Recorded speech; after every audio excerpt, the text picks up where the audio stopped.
Ramji Maloji Sakpal, doctor Bhimrao Ambedkar यांचे वडील. एवढीच ओळख आपल्याला माहितीये. पण खरं सांगायचं झालं, ज्या बाबासाहेबांना अख्खा देश, अख्खं जग मानतं, त्या व्यक्तीचा पाया मजबूत करणारी व्यक्ती म्हणजे सुभेदार रामजी. ब्रिटिश सैन्यातील ते फौजदार.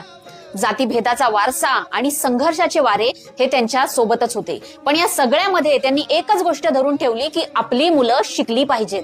हा हट्ट नव्हता, तर समाज परिवर्तनाचा विचार होता. एकदा छोटा भीमा शाळेतून घरी आला. इतर मुलांसोबत बसू दिला नाही आणि शाळेमध्ये हीन वागणूक मिळाली. त्यामुळे भीमाचे डोळे भरून आले.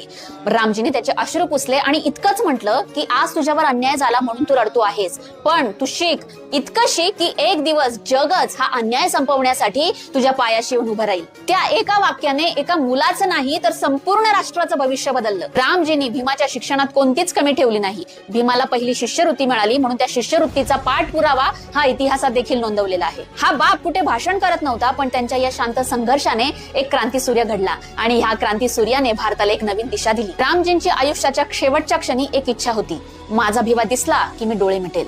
बाबासाहेब त्यांना भेटण्यासाठी रेल्वेने निघाले. वाटेत एका स्टेशनवर वडिलांना मिठाई घेण्यासाठी ते थांबले, पण ती ट्रेन सुटली. बाबासाहेब तिथे पोहोचूपर्यंत त्यांनी जगाचा निरोप घेतला होता.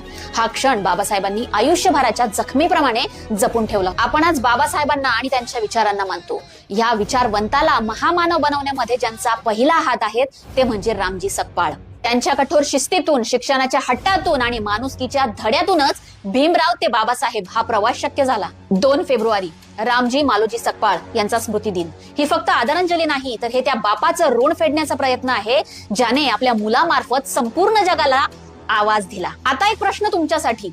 तुमच्या नजरेत रामजी सुभेदार हे बाबासाहेबांसाठी काय होते? एक बाप, एक गुरु, की संपूर्ण युगाची पायाभरणी करणारा एक शांत क्रांतिकारक? तुमचं मत कमेंटमध्ये नक्की सांगा. आणि हो, अभिमानाने म्हणा, जय भीम.